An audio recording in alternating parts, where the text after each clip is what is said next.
জলাশয়ের পাশ থেকে বস্তা ভর্তি এটিএম কার্ড উদ্ধারের ঘটনায় চাঞ্চল্য মালদায়। বাচ্চারা সেগুলি পড়ে থাকতে দেখে। কি করে এলো ওই বিপুল পরিমাণ এটিএম কার্ড তা খতিয়ে দেখা হচ্ছে। মালদার রতুয়া ২ নম্বর ব্লকের মহারাজাপুর এলাকায় বস্তা ভর্তি বিপুল পরিমাণ এটিএম কার্ড উদ্ধারের ঘটনায় চাঞ্চল্য ছড়িয়েছে। এলাকার একটি স্কুলের পাশে পরিত্যক্ত একটি গর্তে সেগুলি পড়ে থাকতে দেখেন বাচ্চারা।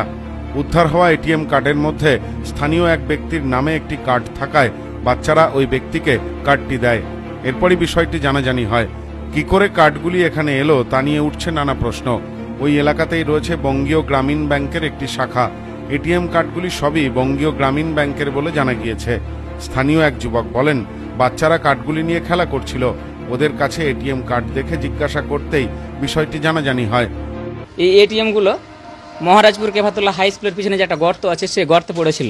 এক বস্তা এটিএম মোটামুটি 10 কিলো ওজন। শাহজাহান নাম, আদৌ আমি জানি না আমার বাবার কিনা, আমার বাবার নাম কিন্তু শাহজাহান। তো এই এটিএমটা নিয়ে ওই বাচ্চাগুলো আমার বাবার কাছে গিয়েছে যে আমরা এক বস্তা এটিএম কুড়িয়ে পেয়েছি হাই স্কুলে পিছনে। তো এই নামটা তোমার দেখেছি সেজন্য নিয়ে এসেছি। তো এটিএমটা কি তোমার?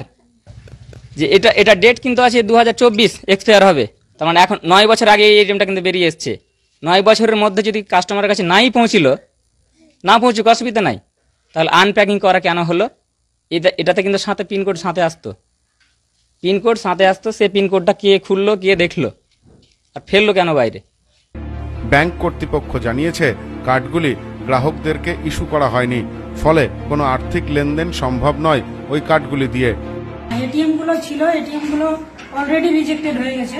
যেহেতু সিস্টেম থেকে কোনো জেনারেট হচ্ছে না, মানে এটিএম ইস্যুই বন্ধ আছে, হচ্ছে না বলে ওগুলো এটিএম রিজেক্ট হয়ে বস্তাবন্দি ছিল। ওগুলো হয়তো বাচ্চার হাতে পেয়ে গেছে। ওগুলো কিন্তু রিজেক্ট না, বাড়িতেই ছিল, হয়তো বাচ্চাকে নিয়ে নিয়েছে, খেলতে গিয়ে হয়তো নিয়ে নিয়েছে, এটা হতে পারে। তবে কি করে কার্ডগুলি ওখানে এলো তা খতিয়ে দেখা হচ্ছে। বলাই পোদ্দারের report, news no man's land, Malda.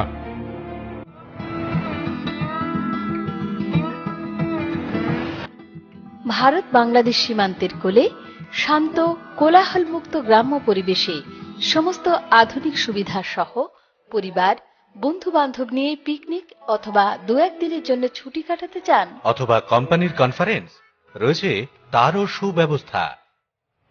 Bongaon শহরের পরিধি ছাড়িয়ে সবুজের সমারোহ আর প্রকৃতির কোলে গড়ে উঠেছে আনন্দ নিকেতন বাগান বাড়ি, যা আপনাকে দেবে শান্তির বার্তা। বুকিং অথবা যে কোনো প্রয়োজনে ফোন করুন 8100233923।